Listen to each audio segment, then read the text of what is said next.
79 goals, 128 caps, 1 Olympic gold medal, 5 League One titles, a Champions League final, a €222 million transfer fee that nobody, to this day, 9 years later, has broken. And yet, when you say the name Neymar Jr., the first thing people think about isn't any of that. They think about what didn't happen, about the trophies that slipped away, about the injuries, about the what-ifs, and that tension between what he actually achieved and what people feel he should have achieved. That is the real story of Neymar Jr. Welcome to Legends on Real Talk. I'm King Nuel, and today we are talking about the most gifted Brazilian footballer since Ronaldinho, a man who was handed a talent so rare it almost seemed unfair, and spent 15 years fighting to live up to it. As of May 19, 2026, yesterday, Carlo Ancelotti named Neymar Jr. to Brazil's final 26-man World Cup squad, his 4th World Cup, at 34 years old, after a torn ACL and meniscus, after nearly 3 years away from the national team, after everyone, and I mean everyone, had written the obituary. He made the squad, and he has said publicly this will be his last one. So let's go all the way back. Let's understand who this man is, where he came from, what he went through, and what it means that he's standing here in 2026, about to play in a World Cup one last time. Mogi das Cruzes, a city in Sao Paulo state, about 60 kilometers from the capital. Not a place known for producing football legends. Not a place with elite academies or manicured pitches. The kind of place where you play on concrete, barefoot, because that's what you have. And that's where Neymar da Silva Santos Jr. was born, on February 5th, 1992. His father, Neymar Sr., had been a footballer himself. He played at a lower level, never made it to the top, and carried that unfulfilled dream with him his entire life. When his son showed talent, real, extraordinary talent, Neymar Sr. reorganized his entire existence around it. He became his son's first coach, first agent, first protector. That relationship between Neymar and his father is one of the most defining forces in his entire career. Inseparable, unconditional, and yes, at times deeply controversial. The family had no money. At points, they struggled to eat. But when Santos FC came calling, the club of Pelé, the most legendary club in Brazilian football history, and asked the 11-year-old Neymar to join their academy, Neymar Sr. said yes. He drove his son to training. He sacrificed everything. And what happened next was something Sao Paulo state had not seen in a very long time. Key fact: numbers. Neymar makes his professional debut for Santos at 17 years old in 2009. By 2011, at 19, he wins the Copa Libertadores, the biggest club trophy in South American football. That same year, he wins the FIFA Puskás Award for Goal of the Year. He is named South American Footballer of the Year in both 2011 and 2012. At 20 years old, the Santos years are something to behold even now on YouTube. The elasticos, the no-look passes, the dribbles through 3 defenders in a 6-yard box. He was doing things on a football pitch that you simply do not see, and the whole world was watching, including a club in Barcelona that was in the middle of building the most celebrated attacking unit in football history. But Neymar didn't rush. He stayed at Santos until 2013, one more season, one more year with the club that made him, and when he finally left, he had scored 136 goals in 225 appearances. He was 21 years old. June 2013. Neymar signs for FC Barcelona, and immediately a question follows him that would define his entire European career. Is he the main character, or is he always going to be in Messi's story? Can you be considered the best in the world when the actual best in the world is your teammate?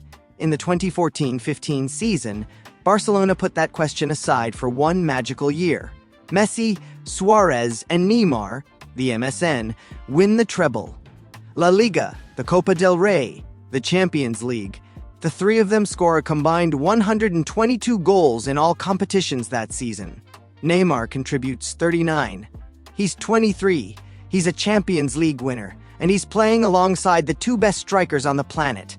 In 4 seasons at Barcelona, Neymar scores 105 goals and provides 76 assists. He wins La Liga twice, the Champions League once, the Copa del Rey 3 times. Those are extraordinary numbers.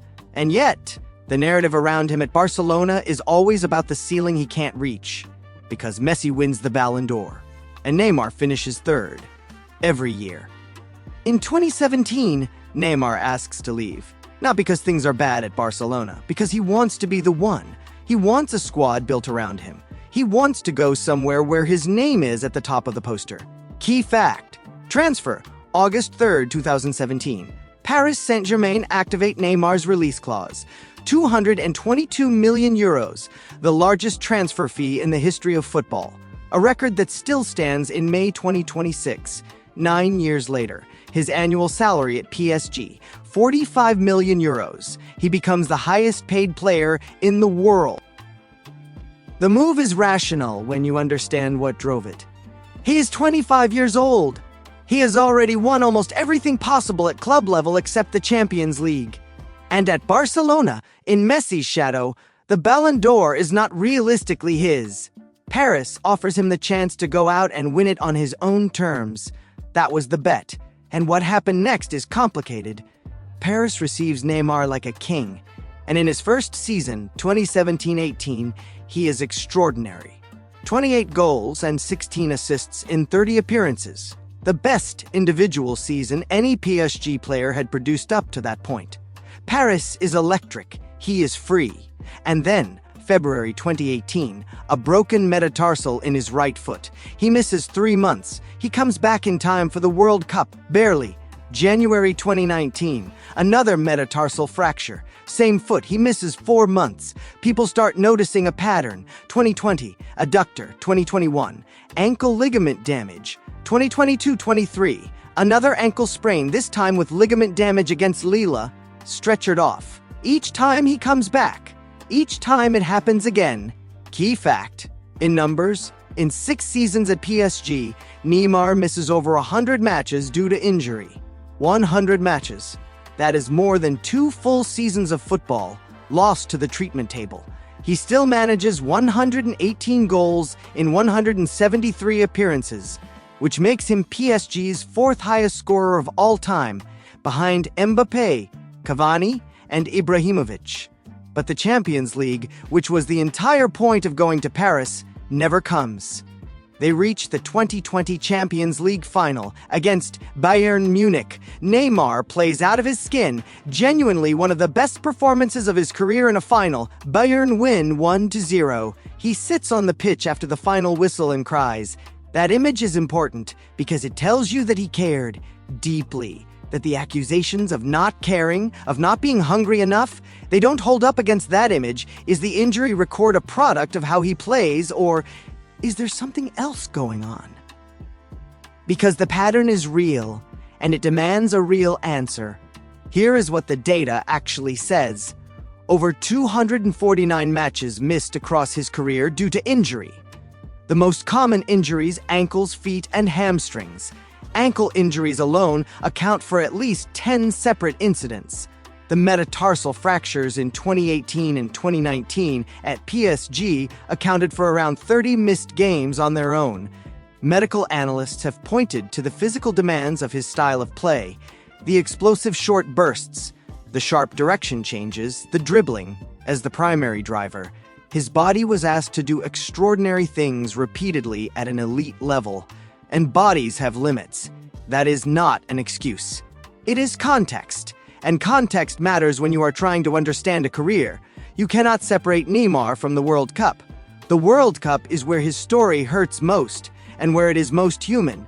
2014, Brazil is the host nation, their first home World Cup in 64 years. And Neymar, 22 years old, wearing the number 10, the number of Pelé and Zico and Ronaldinho, is the talisman. In the group stage and round of 16, he scores 4 goals and adds an assist. Brazil are through to the quarterfinals against Colombia. And in the 86th minute, Colombian defender Juan Camilo Zuniga goes for a header. His knee drives into Neymar's back. Neymar collapses. He is screaming. He is crying. He is carried off the pitch on a stretcher. The stadium goes silent. Key fact: the diagnosis? Fracture of the third lumbar vertebra.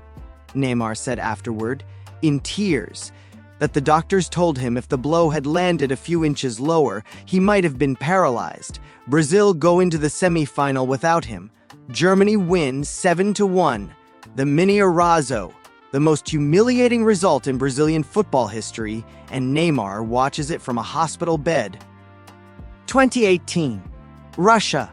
Neymar is fit. He wants redemption. Brazil are strong favorites, but something is off. The performances are inconsistent. He becomes the most fouled player in the tournament, and some of his reactions to fouls, rolling, clutching, writhing, become a global meme. Brazil lose to Belgium in the quarterfinals. Neymar's World Cup ends again before it should. 2022. Qatar. This is supposed to be the tournament. Brazil have arguably their most talented squad in 20 years. Vinicius, Rodrigo, Richarlison, Rafinha all at their peaks, but in the opening game, Neymar twists his ankle. He misses the next 2 group games. He comes back for the knockout rounds. Brazil versus Croatia quarterfinal, 105th minute. Neymar receives the ball at the edge of the penalty area. 1 touch to control. A step over, a shot.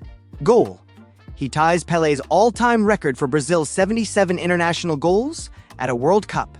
It is one of the most beautiful moments of his career. 11 minutes later, Croatia equalize. Penalties. Brazil are eliminated, and the cameras find Neymar sitting alone against the tunnel wall, head down, crying. The image goes around the world. Is Brazil's failure to win a World Cup in the Neymar era his fault? Or does that question misunderstand what one player can and cannot do? August 2023. Neymar leaves PSG and signs for Al Hilal of Saudi Arabia for 90 million euros. He plays 7 games. 7. And then, October 17th, 2023. Brazil versus Uruguay. World Cup qualifier. Neymar makes a movement. He goes down. He does not get up. Torn ACL. Torn meniscus. Left knee. Surgery confirmed within days. At 31 years old, with a body that has already been through more than most footballers experience in a career, Neymar faces the hardest rehabilitation of his life. Al Hilal eventually terminate his contract. He is, for the first time in over a decade, a free agent, without a club. Key fact, his own words, during the recovery Neymar posted on Instagram, publicly to his 220 million followers. These words, "After I suffered this injury, there are days that are difficult. There are days that I want to give up." He did not dress it up. He said it exactly as it was. January 2025.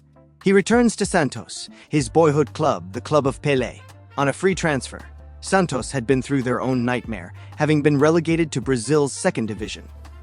Neymar comes back while they are rebuilding in Serie A. In 2025, he plays 25 matches across all competitions. Thigh injury in September. Knee injury in November, on the night Santos retired his number 10, which happened to be his 100th appearance for the club. He is substituted off after 34 minutes. The numbers in his Santos return are modest. 7 goals in the Paulista, some appearances in Serie A, not the Neymar of Barcelona, not the Neymar of 2015. But every week he laces up, every week he shows up, and Ancelotti is watching. Carlo Ancelotti takes over Brazil in May 2025. From the beginning, Neymar is not in his plans. He is not called up for the March 2026 friendlies against France and Croatia. When journalists ask Ancelotti directly, he says, "Only players at 100% physical capacity will go to the World Cup." Most people read between those lines and conclude Neymar is done with the national team. And then, days before the squad announcement, Santos play a final match. As the Brazilian anthem plays in the stadium before kickoff, the cameras find Neymar in the tunnel. He is in tears. Not performing, not posing. Crying alone, quietly, because he knows what the next 72 hours will decide for his career. There is also a strange, almost absurd moment in that game. A 4th official apparently makes a mistake, and Neymar is substituted off in the 65th minute by accident. Neymar is furious, because every minute on that pitch in those final days before selection was a minute that mattered, and someone took it from him by accident. Key fact: the squad announcement. May 19, 2026. Carlo Ancelotti confirms Brazil's final 26-man World Cup squad at a press conference in Rio de Janeiro. Neymar is named. Ancelotti says, "He has improved his fitness. He will be an important player. He has experience in this kind of competition. The love of our group.